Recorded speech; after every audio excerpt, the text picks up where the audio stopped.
বাংলাদেশের জিআই পণ্য যে টাঙ্গাইল শাড়ি হওয়ার যোগ্যতা রাখে সেই পণ্যটিকে আমাদের পার্শ্ববর্তী দেশ ভারত তাদের পণ্য হিসাবে রেজিস্ট্রি করে প্রকাশ করেছে।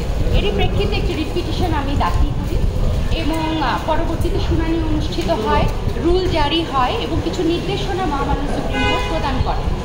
এবং সেই নির্দেশের প্রেক্ষিতে আমরা অত্যন্ত আনন্দের সাথে আমি আপনাদের জানাতে চাই যে আমরা গণপ্রজাতন্ত্রী বাংলাদেশ সরকারের কাছ থেকে কিছু তথ্য পেয়েছি এবং অত্যন্ত ইতিবাচক তথ্য পেয়েছি। আমাদের এই রিট পিটিশনের প্রেক্ষিতে সরকারের পক্ষ থেকে আজ সুপ্রিম কোর্টের কাছে একটি তালিকা পেশ করা হয়েছে।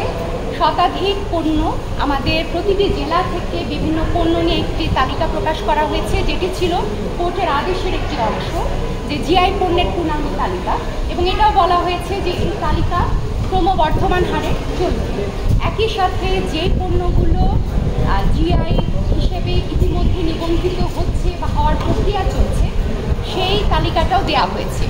আরও একটি অত্যন্ত আনন্দের বিষয় এবং একটি যুগান্তকারী ঘটনা আমি বলবো, বাংলাদেশের মেধাশক্তির ইতিহাসে আমাদের জিআই পণ্যের পক্ষ থেকে আমাদের জিআই পণ্যের অধিকার রক্ষার জন্য বাংলাদেশ সরকার ভারতে একটি আইনজীবী ফার্ম নিয়োগ করেছে এবং শিল্প মন্ত্রণালয়ে অনুষ্ঠিত একটি সভার বরাত দিয়ে আমি আপনাদের দায়িত্ব নিয়ে জানাতে চাই যে মেসন অ্যান্ড অ্যাসোসিয়েট নামে একটি ভারতীয় ল ফার্ম বাংলাদেশের টাঙ্গাইল শাড়ি নিয়ে ভারতের মাটিতে বাংলাদেশের টাঙ্গাইল শাড়ি নিয়ে তারা লড়াই করবেন এবং তারা রেকটিফিকেশনের জন্য, বাতিল করার জন্য তারা আবেদন করবেন বলে আমরা ডকুমেন্ট মারফত জানতে পেরেছি।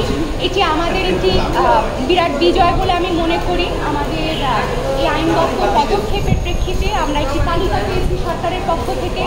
আমরা জানতে পেরেছি যে কোন কোন প্রোডাক্টগুলো ইতিমধ্যে তালিকাভুক্ত হয়েছে এবং আন্তর্জাতিক অঙ্গনে মামলা করার বিষয়টি প্রথম আমি যখন উত্থাপন করেছিলাম ফেব্রুয়ারিতে, তখন কল্পনা করিনি যে আসলে ভারতে বাংলাদেশের জিআই সত্ত্ব প্রতিষ্ঠা করার জন্য একজন আইনজীবী নিয়োগ করা হবে, কিন্তু সেই ঘটনাটি ঘটেছে এবং একজন আইনজীবী নিয়োগ প্রক্রিয়া চলমান রয়েছে।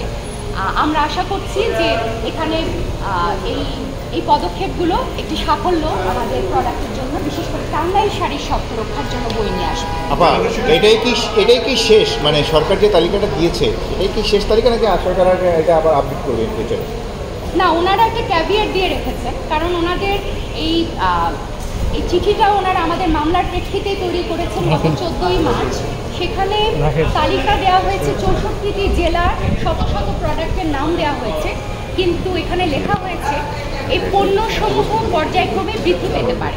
অর্থাৎ এখানে এই শত শতাধিক পণ্যের ব্যাপারে ব্যাপারটি থেমে থাকবে না, এটা বৃদ্ধিও হতে পারে।